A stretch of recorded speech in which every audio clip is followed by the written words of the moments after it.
ਤੁਸੀਂ ਪਹਿਲਾਂ ਆ ਜਾਓ 11 ਵਜੇ ਤੁਹਾਡੀ ਮੀਟਿੰਗ ਤੈਅ ਕਰਾਤੀ ਸੀ। ਉਸ ਤੋਂ ਬਾਅਦ ਕਹਿੰਦੇ ਵੀ ਭਾਈ ਸੀਐਮ ਵਾਲੀ ਉਹ ਕੋਈ ਹੋਰ ਮੀਟਿੰਗ ਚੱਲ ਰਹੀ ਹੈ, ਥੋੜੀ ਜਿਹੀ ਲੇਟ ਹੋ ਗਈ, ਤੁਸੀਂ ਥੋੜਾ ਜਿਹਾ ਵੇਟ ਕਰੋ। ਸਾਨੂੰ ਹੁਣ ਲੱਗਦਾ ਵੀ ਅਸਲ ਵਿੱਚ ਇਹ ਇਹਨਾਂ ਦਾ ਮੀਟਿੰਗ ਕਰਾਉਣ ਦਾ ਇਰਾਦਾ ਨਹੀਂ, ਇਹ ਇਹਨਾਂ ਨੂੰ ਇਹ ਹੈਗਾ ਵੀ ਆਪਾਂ ਬੈਰੀਕੇਡਿੰਗ ਕਰਕੇ ਵੀ ਇਹਨਾਂ ਨੂੰ ਇੱਥੇ ਰੋਕ ਲਾਂਗੇ, ਇੱਥੇ ਡੱਕ ਲਾਂਗੇ। ਪਹਿਲ ਦੇ ਆਧਾਰ ਤੇ ਜਿਹੜੀਆਂ ਪ੍ਰਮੁੱਖ ਮੰਗਾਂ ਨੇ ਉਹ ਮੰਗਾਂ ਕੀ? ਕਣਕ ਵਾਲੀ ਮੰਗ ਹੈ ਜਿਹੜੇ ਇਹਨਾਂ ਨੇ ਮੀਟਿੰਗ 'ਚ ਮੰਨੀ ਸੀ ਮੁੱਖ ਮੰਤਰੀ ਨੇ, ਬਿਜਲੀ ਵਾਲੀਆਂ ਮੰਗਾਂ ਨੇ, ਝੋਨੇ ਦੀ ਲਵਾਈ ਦੇ ਟਾਈਮ ਵਾਲੀ ਮੰਗ ਹੈ, ਗੰਨੇ ਦੇ ਬੋਨਸ ਵਾਲੀ ਮੰਗ ਹੈ। ਜਿਹੜਾ ਇਹ ਤੁਸੀਂ ਪੱਕਾ ਮੋਰਚਾ ਲਗਾਉਣ ਜਾ ਰਹੇ ਹੋ, ਇਹਦੇ ਵਿੱਚ ਕਿਹੜੀਆਂ ਕਿਸਾਨ ਜਥੇਬੰਦੀਆਂ ਸਾਥ ਦੇ ਰਹੀਆਂ? ਕੁਝ ਜਥੇਬੰਦੀਆਂ ਨੇ ਇਸ ਅੰਦੋਲਨ ਦਾ ਲਾਹਾ ਲੈ ਕੇ ਚੋਣਾਂ 'ਚ ਕੁੱਦਣ ਦਾ ਫੈਸਲਾ ਕਰ ਲਿਆ ਸੀ ਕਿਸਾਨ ਜਥੇਬੰਦੀਆਂ ਨੇ, ਉਹਨਾਂ ਨੂੰ ਛੱਡ ਕੇ ਬਾਕੀ ਸਾਰੀਆਂ ਜਥੇਬੰਦੀਆਂ ਜਿਹੜੀਆਂ ਹੈਗੀਆਂ ਨੇ ਇਹਦੇ 'ਚ ਸ਼ਾਮਲ ਹੈ।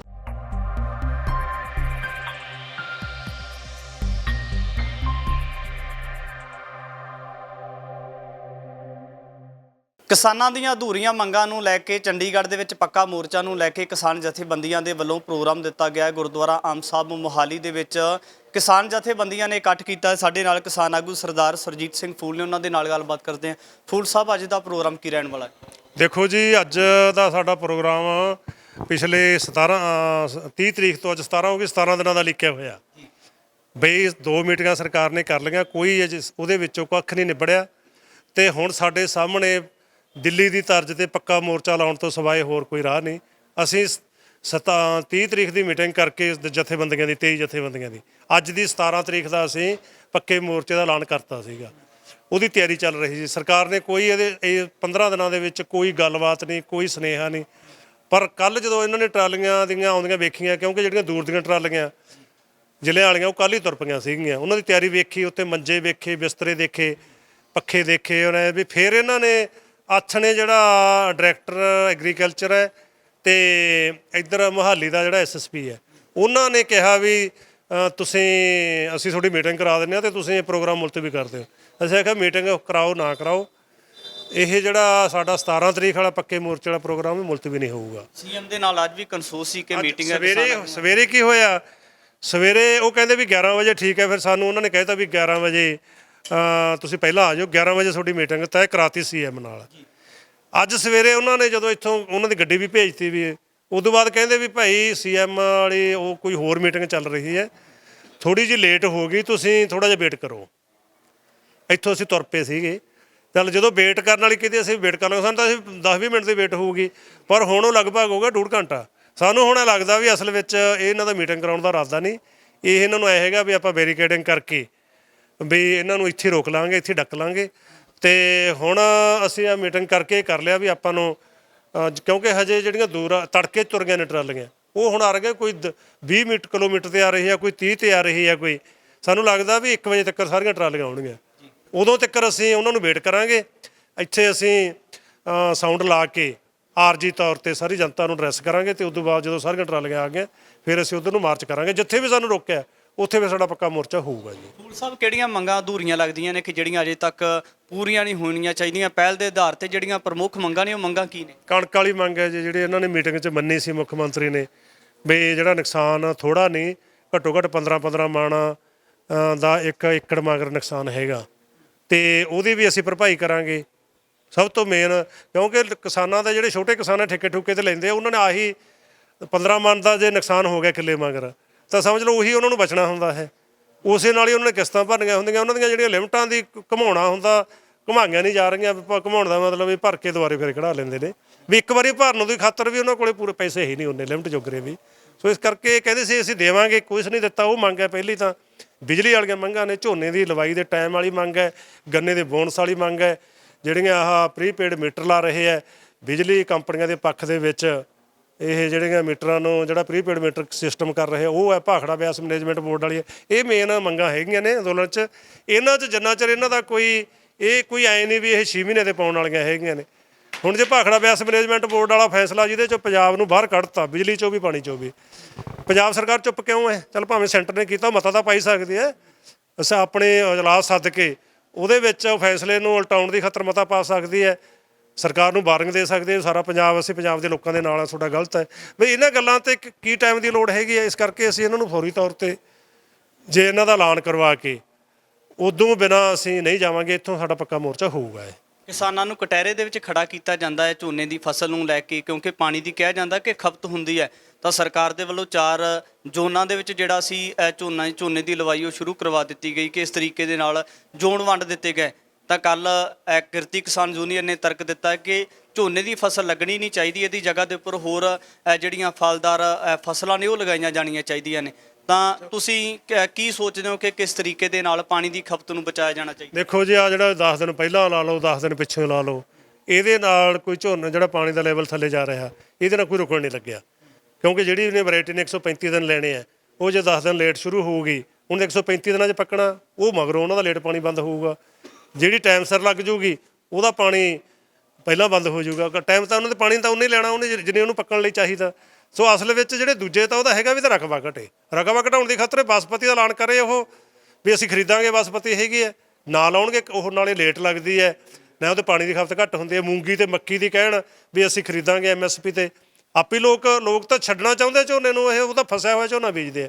ਜੇ ਇਹਨਾਂ ਨੇ ਸੱਚੀਓ ਹੀ ਪਾਣੀ ਦੇ ਲੈਵਲ ਦਾ ਫਿਕਰ ਹੈ ਨਾ, 3 ਚੀਜ਼ਾਂ ਕਰਨ, ਬਦਲਵੀਆਂ ਫਸਲਾਂ ਦੇਣ, MSP ਦੇਣ, ਮੀਂਹ ਦਾ ਪਾਣੀ ਸਾਰੇ ਦਾ ਸਾਰਾ ਸਾਂਭਣ, ਇਕੱਠਾ ਕਰਕੇ ਉਹਨੂੰ ਸਟੋਰ ਕਰਕੇ ਰੀਚਾਰਜ ਕਰਨ। ਥੱਲੇ ਧਰਤੀ 'ਚ ਜਿਹੜਾ ਦਰਿਆਈ ਪਾਣੀਆਂ ਦਾ ਹੱਕ ਹੈ ਪੰਜਾਬ ਦਾ, ਉਹ ਜਿੰਨਾ ਕਾਨੂੰਨ ਮੁਤਾਬਕ ਬਣਦਾ ਉਹ ਦਬਾਉਣ ਦੀ ਖਾਤਰ ਲੜਨ। ਜੇ ਸਾਨੂੰ ਪੂਰਾ ਦਰਿਆਈ ਪਾਣੀ ਮਿਲ ਜੇ, ਸਾਨੂੰ ਮੋਟਰਾਂ ਘੱਟ ਚਲਾਉਣੀਆਂ ਪੈਣ, ਹੇਠਲਾ ਪਾਣੀ ਸਾਨੂੰ ਘੱਟ ਕੱਢਣਾ ਪਵੇ, ਇਹ ਹੈ ਮਤਲਬ ਹੱਲ ਤਾਂ ਪੱਕੇ ਹੱਲ। ਅਤੇ ਫਸਲ ਦਾ ਜਿਹੜਾ ਹੈਗਾ, ਜਿਹੜੀਆਂ ਸਾਨੂੰ ਉਹਦੇ 'ਤੇ ਬਦਲਵੀਆਂ ਫਸਲਾਂ ਦੇਣ ਵੀ ਭਈ ਆਹ ਬੀਜੋ ਤੁਸੀਂ, ਜਿਹੜੀ ਤੁਸੀਂ ਕਹਿੰਦੇ ਫਲ ਫਰੂਟ ਹੈ, ਸਬਜ਼ੀਆਂ ਜਾਂ ਦੂਜੀਆਂ ਤੇਲ ਬੀਜ ਹੈਗੇ ਸਾਰੀਆਂ, ਤੇ ਇਕੱਲੀਆਂ ਮੂੰਗੀ ਤੇ ਬਾਸਪਤੀ ਤੇ ਕੀ ਹੈ ਆਪਣਾ, ਸਾਰੀਆਂ ਫਸਲਾਂ ਦੇ ਬਾਸਪਤੀ ਦੇਣ MSP, ਤੇ ਕੋਈ ਝੋਨਾ ਉੜਾ ਵੀ ਮਤਲਬ ਵੀ ਕੋਈ ਇੱਕ ਝੋਨੇ ਦਾ ਲਾਉਣ ਨੂੰ ਤਿਆਰ ਨਹੀਂ ਕੋਈ। ਇਹ ਦਿੱਲੀ ਕਿਸਾਨ ਅੰਦੋਲਨ ਦੀ ਗੱਲ ਕੀਤੀ ਤਾਂ ਉਹਦੇ ਵਿੱਚ ਜਿੱਥੇ ਭਾਰਤ ਦੇ ਲੋਕਾਂ ਨੇ ਸਾਥ ਦਿੱਤਾ, ਦੇਸ਼ ਵਿਦੇਸ਼ ਦੇ ਲੋਕਾਂ ਨੇ ਸਾਥ ਦਿੱਤਾ, ਜਿਹੜੇ ਕਿਰਤੀ ਭਾਈਚਾਰੇ ਦੇ ਨਾਲ ਜੁੜੇ ਹੋਏ ਨੇ, ਤਾਂ ਉੱਥੇ ਕਿਸਾਨ ਜਥੇਬੰਦੀਆਂ ਦੀ ਗੱਲ ਕਰੀਏ ਤਾਂ ਕੋਈ ਇਸ ਤਰ੍ਹਾਂ ਦੀ ਕਿਸਾਨ ਜਥੇਬੰਦੀ ਨਹੀਂ ਜਿਹੜੀ ਪਿੱਛੇ ਰਹੀ ਹੋਵੇ। ਤਾਂ ਜਿਹੜਾ ਇਹ ਤੁਸੀਂ ਪੱਕਾ ਮੋਰਚਾ ਲਗਾਉਣ ਜਾ ਰਹੇ ਹੋ, ਇਹਦੇ ਵਿੱਚ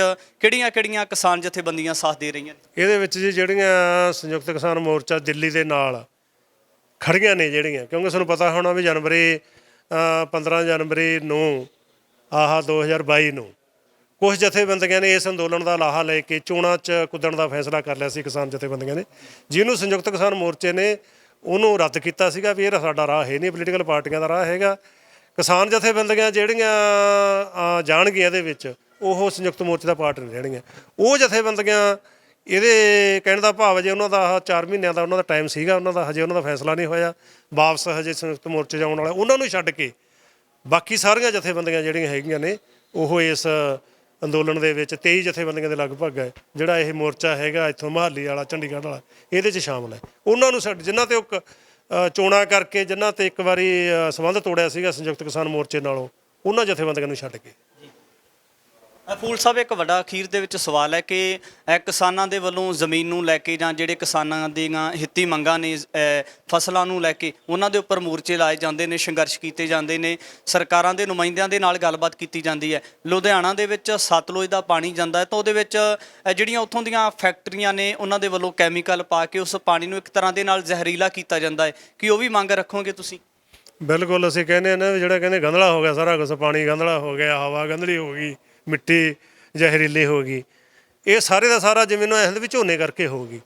ਇਹ ਝੋਨੇ ਕਰਕੇ ਨਹੀਂ ਹੋਇਆ, ਪਾਣੀ ਜੇ ਥੱਲੇ ਖਰਾਬ ਹੋਇਆ ਉਹਦੇ ਵਿੱਚ ਫੈਕਟਰੀਆਂ ਦਾ ਪਾਣੀ ਸਾਰੇ ਦਾ ਸਾਰਾ, ਉਹਨਾਂ 'ਤੇ ਕੋਈ ਰੋਕ ਨਹੀਂ ਲਾ ਰਹੀ। ਬਣਦਾ ਤਾਂ ਇਹ ਹੈਗਾ ਵੀ ਜਿਹੜੀ ਫੈਕਟਰੀ ਦਾ, ਖਾਸ ਕਰਕੇ ਜਿਹੜੀਆਂ ਗੱਤਾ ਫੈਕਟਰੀਆਂ ਹੈਗੀਆਂ ਨੇ ਜਾਂ ਚਮੜੇ ਵਾਲੀਆਂ ਫੈਕਟਰੀਆਂ ਹੈਗੀਆਂ, ਸਾਰਿਆਂ ਨੂੰ ਵੱਧ ਕੈਮੀਕਲ ਉਹ ਪਾਣੀ ਯੂਜ ਉਹ ਕਰਦੀਆਂ ਨੇ। ਪਹਿਲਾਂ ਉਹ ਚੰਗਾ ਪਾਣੀ ਕੱਢਦੀਆਂ ਨੇ ਧਰਤੀ 'ਚੋਂ, ਉਸ ਤੋਂ ਬਾਅਦ ਉਹਦੇ ਵਿੱਚ ਕੈਮੀਕਲ ਰਲਾ ਕੇ ਧਰਤੀ 'ਚ ਫਿਰ ਭੇਜ ਦਿੰਦੀਆਂ ਨੇ। ਉਹਨਾਂ ਤੋਂ ਕੰਪਨੀਆਂ, ਉਹਨਾਂ ਤੋਂ ਫੈਕਟਰੀਆਂ ਵਾਲਿਆਂ ਤੋਂ, ਕੰਪਨੀਆਂ ਤੋਂ ਵੱਡੇ ਇਹ ਫੰਡ ਲੈਂਦੇ ਨੇ। ਉਹਨਾਂ ਨੂੰ ਕਦੇ ਨਹੀਂ ਆਉਂਦਾ ਵੀ ਉਹ ਵੀ ਸਾਡਾ ਪਾਣੀ ਨੂੰ ਗੰਧਲਾ ਕਰ ਰਹੇ ਆ, ਸਾਡੇ ਵਾਤਾਵਰਨ ਨੂੰ ਗੰਧਲਾ ਕਰ ਰਹੇ ਨੇ। ਝੋਨਾ ਵਾਤਾਵਰਨ ਨੂੰ ਖਰਾਬ ਕਰ ਰਿਹਾ, ਝੋਨੇ ਦੀ ਪਰਾਲੀ ਖਰਾਬ ਕਰ ਰਹੀ ਹੈ, ਸਾਰੇ ਦਾ ਸਾਰਾ ਝੋਨੇ 'ਤੇ ਬਹਿ ਜਾਂਦੇ ਆ। ਅਸੀਂ ਕਹਿੰਦੇ ਠੀਕ ਹੈ, ਝੋਨੇ ਦਾ ਹੱਲ ਕਰ ਦੇਣ, ਪਰਾਲੀ ਦਾ ਆਪੇ ਲੋਕ ਨਾ ਅੱਗ ਲਾਉਣਗੇ, ਉਹਦਾ ਕੋਈ ਬਦਲਵਾਂ ਹੱਲ ਕਰ ਦੇਣ, ਉਹਨੂੰ ਖਰੀਦ ਲੈਣ, ਚੱਕ ਲੈਣ ਉਹਨੂੰ ਇਹ। ਸੋ ਇਸ ਕਰਕੇ ਵੀ ਇਹ ਜਿਹੜੀ ਤੁਸੀਂ ਗੱਲ ਕੀਤੀ ਆ ਵੀ ਸਾਰਾ ਆਪਣਾ ਆਹ ਪਾਣੀ ਹੈ ਜਿਹੜਾ ਸਤਲੁਜ ਦਾ ਪਾਣੀ ਹੈ, ਸਾਰੀਆਂ ਜਿੰਨੀਆਂ ਫੈਕਟਰੀਆਂ ਹੈਗੀਆਂ ਬੁੱਢੇ ਨਾਲੇ ਰਾਹੀਂ, ਸਾਰਾ ਪਾਣੀ ਗੰਦਾ ਪਾਣੀ ਫੈਕਟਰੀਆਂ ਦਾ, ਕਿਉਂਕਿ ਉਹਨਾਂ ਨੂੰ ਲੱਗਦਾ ਵੀ ਉਹਨਾਂ ਦਾ ਕਰੋੜ ਰੁਪਇਆ ਲੱਗਦਾ ਉਹਨਾਂ ਨੂੰ ਟਰੀਟਮੈਂਟ ਕਰਨ 'ਤੇ। ਬਣਦਾ ਤਾਂ ਇਹ ਹੈਗਾ ਵੀ ਉਹ ਪਾਣੀ ਨੂੰ ਟਰੀਟਮੈਂਟ ਕਰਕੇ ਸਾਫ਼ ਪਾਣੀ ਪਾਉਣ, ਇਹ ਹਦਾਇਤ ਕਰਨ ਵੀ ਜਿਹਨੇ ਸਿੱਧਾ ਪਾਣੀ ਪਾਇਆ ਅਸੀਂ ਅੰਦਰ ਕਰਾਂਗੇ, ਉਹਦੀ ਫੈਕਟਰੀ ਬੰਦ ਕਰਾਂਗੇ। ਸੋਸ਼ਲ ਮੀਡੀਆ ਦੇ ਉੱਪਰ ਇੱਕ ਆਗੂ ਦੇ ਵੱਲੋਂ ਵੀਡੀਓ ਜਾਰੀ ਕੀਤੀ ਗਈ ਜਿਹਦੇ ਵਿੱਚ ਅਪੀਲ ਕੀਤੀ ਜਾ ਰਹੀ ਸੀ ਕਿ ਇਹ ਜਿਹੜਾ ਪਾਣੀ ਹਰੀਕੇ ਪੱਤਨ ਤੋਂ ਅੱਗੇ ਮਾਲਵੇ ਦੇ ਖੇਤਰਾਂ ਵੱਲ ਨੂੰ ਜਾਂਦਾ ਹੈ ਤਾਂ ਇਹਨੂੰ ਪੀਣ ਵਾਸਤੇ ਨਾ ਵਰਤਿਆ ਜਾਵੇ। ਤਾਂ ਫਿਰ ਇੱਥੇ ਵੱਡਾ ਸਵਾਲੀਆ ਚਿੰਨ੍ਹ ਹੁਣ ਲੱਗਦਾ ਹੈ ਕਿ ਜੇ ਇਹਨੂੰ ਪੀਣ ਵਾਸਤੇ ਨਾ ਵਰਤਿਆ ਜਾਵੇ, ਜੇ ਫਸਲਾਂ ਵਾਸਤੇ ਵਰਤਿਆ ਜਾਵੇ ਤਾਂ ਉਹ ਫਸਲ ਵੀ ਜਿਹੜੇ ਆਮ ਲੋਕ ਹੈ ਜਾਂ ਜਿਹੜੇ ਕਿਸਾਨਾਂ ਦੇ ਬੱਚੇ ਉਹਨਾਂ ਦੇ ਪਰਿਵਾਰਾਂ ਨੇ ਖਾਣੀ ਹੈ ਤਾਂ ਕਿਤੇ ਨਾ ਕਿਤੇ ਫਸਲਾਂ ਦੇ ਰਾਹੀਂ ਵੀ ਉਹਨਾਂ ਦੀ ਸਿਹਤ ਨੂੰ ਨੁਕਸਾਨ ਹੋ ਸਕਦਾ ਹੈ। ਜਾਂ ਇਹਦਾ ਆਰਾਮਬਨ ਇਲਾਜ ਕੀ ਕੀਤਾ ਜਾਣਾ ਚਾਹੀਦਾ? ਵੇਖੋ ਜੀ, ਉਹਦਾ ਜਿਹੜਾ ਸਿੱਧਾ ਪਾਣੀ ਪੀ ਲਾਂਗੇ ਅਸੀਂ, ਉਹ ਦਰਿਆ ਵਾਲਾ ਜਿਹੜਾ, ਉਹਦੇ ਨਾਲ ਤੁਰਤ ਮੌਤ ਹੋ ਜਾਊਗੀ ਛੇਤੀ। ਜਿਹੜੀ ਚੱਲ ਗਾਹਾਂ ਫਸਲ ਨਾ ਹੋ ਕੇ ਉਹਦੀ ਫਸਲ ਦੇ ਅਨਾਜ ਦੇ ਵਿੱਚ ਆਉਣਾ ਜ਼ਹਿਰੀਲੇ ਕਣ, ਉਹ ਥੋੜ੍ਹਾ ਜਿਹਾ ਲੇਟ ਹੋ ਜਾਊਗਾ। ਅਸਰ ਤਾਂ ਉਹਦਾ ਹੁੰਦਾ ਹੀ ਹੁੰਦਾ ਹੈ। ਇਹਦਾ ਰਾਮਬਾਣ, ਇਹਦਾ ਪੱਕਾ ਇਲਾਜ ਤਾਂ ਇਹ ਹੈਗਾ ਵੀ ਜਿਹੜੀ ਇਸ ਜ਼ਹਿਰਾਂ ਵਾਲੀ ਖੇਤੀ ਹੈਗੀ ਹੈ, ਇਹ ਸਾਰੀਆਂ ਜਿਹੜਾ ਹਰੇ ਇਨਕਲਾਬ ਵਾਲਾ ਇਹਨਾਂ ਨੇ ਮਾਡਲ ਲਿਆਂਦਾ ਸੀ, ਵਿਕਾਸ ਮਾਡਲ 1967 ਦੇ ਵਿੱਚ, ਉਹ ਅਸਲ ਵਿੱਚ ਸੀ ਸਾਰਾ ਉਹਨਾਂ ਦੀਆਂ ਕੰਪਨੀਆਂ ਦਾ, ਫੈਕਟਰੀਆਂ ਵਾਲਿਆਂ ਦਾ, ਜਿਨ੍ਹਾਂ ਨੇ ਰੇਹ ਬਣਾਉਣੀ ਹੈ, ਮਸ਼ੀਨਰੀ ਤਿਆਰ ਕਰਨੀ ਹੈ, ਖਾਦਾਂ ਬਣਾਉਣੀਆਂ ਨੇ, ਸਪਰੇਅ ਬਣਾਉਣੇ ਆ, ਪੈਸਟੀਸਾਈਡ ਬਣਾਉਣੇ ਨੇ, ਉਹਨਾਂ ਦੀ ਮਾਰਕੀਟ ਪੈਦਾ ਕਰਨ ਵਾਸਤੇ ਦਿੱਤਾ ਸੀ। ਉਹਨਾਂ ਨੇ ਸਾਰੇ ਦਾ ਸਾਰਾ ਜਿਹੜਾ ਹੈਗਾ ਉਹ ਜ਼ਹਿਰਾਂ ਵਾਲੀ ਖੇਤੀ ਕਰਕੇ ਉਹਨਾਂ ਨੇ ਕਰੋੜਾਂ ਮੁਨਾਫੇ ਕਮਾ ਲਏ। ਕਿਸਾਨ ਵੀ ਕਰਜ਼ਾਈ ਹੋ ਗਿਆ ਤੇ ਦੂਜਾ ਵੀ ਹੋ ਗਿਆ, ਸਾਰੀ ਪੋਲਿਊਸ਼ਨ ਹੋ ਗਿਆ, ਫੈਲ ਗਿਆ।